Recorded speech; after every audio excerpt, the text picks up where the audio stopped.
रब्बी की तरकीब कैसे करेंगे? रब्बी का कुरान पाक में 12 इस्तेमाल हुआ है। रब्बी जअलनी, रब्बी आया, रब्बी ग़फिरली वली वालिदैया, रब्बी आया, रब्बी अरिनी कैफ़ तुह्यिल मौता, रब्बी आया, रब्बिरहमहुमा कमा रब्बयानी सगीरा, तो रब्बी आया। यानी अगर आप कुरान पाक की आयात देखें तो आपको 12 ये लफ्ज़ लिखा हुआ मिलेगा, रब्बी, बा के नीचे ज़ेर। तो आया इसकी तरकीब कैसे करेंगे? आज आपके सामने इसकी तरकीब की जाएगी ताकि आपको कुरान पाक की तरकीब करने में आसानी हो। देखें, हम कहेंगे कि रब्बी की असल है या रब्बी, तो सबसे पहले क्या करेंगे, इसकी असल की तरफ आएंगे और फिर हमने इस असल की हमने तरकीब करनी है, या रब्बी।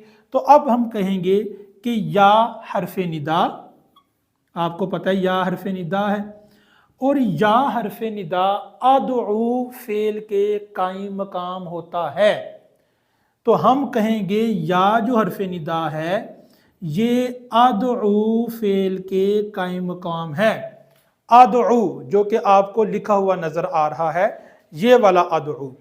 तो अब अदउ जब जब या आएगा, जो या हरफ निदा है ये जब जब आएगा, आपने उसको अदउ, दआ यदउ से अदउ, आपने अदउ फेले मुजारे सिगा वाहिद मुतकल्लिम के कायम मकाम कर देना है। और आपको पता है कि वाहिद मुतकल्लिम का जो सिगा होता है फेले मुजारे का, उसमें हमेशा हमेशा आना ज़मीर फ़ाइल निकलती है। तो अदउ फेल सिगा वाहिद मुतकल्लिम, उसमें आना ज़मीर हो जाएगी फ़ाइल। तो अब फेल भी हो गया और फ़ाइल भी हो गया। अब है रब्बी, ए मेरे रब। तो रब्बी ये क्या है, ये मुदाफ मुदाफ इलैहि है। तो हम क्या करेंगे, रब्बी को हम बनाएंगे मुदाफ, और जो या ज़मीर मुतकल्लिम की है उसको हम बनाएंगे मुदाफ इलैहि।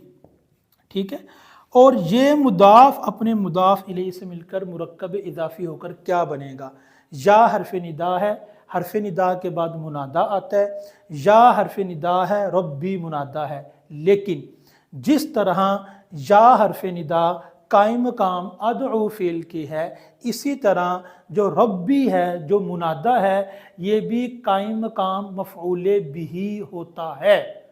तो पहले हम इसको कहेंगे रब्बी मुरक्कब इजाफी होकर मुनादा, मुरक्कब इजाफी होकर मुनादा, कायम मकाम मफ़ऊल बिही। तो चलें आप इसको साथ ही हम इसको लिख लेंगे, ये वो मुनादा है जो कायम मकाम मफ़ऊल बिही है। ठीक है, तो अब हम क्या करेंगे, हम कहेंगे अदउ फेल, आना ज़मीर फ़ाइल और मुनादा कायम मकाम मफ़ऊल बिही से मिलकर फेल फ़ाइल मफ़ऊल बिही मिलकर जुमला फेलिया निदाया इंशाइया हुआ।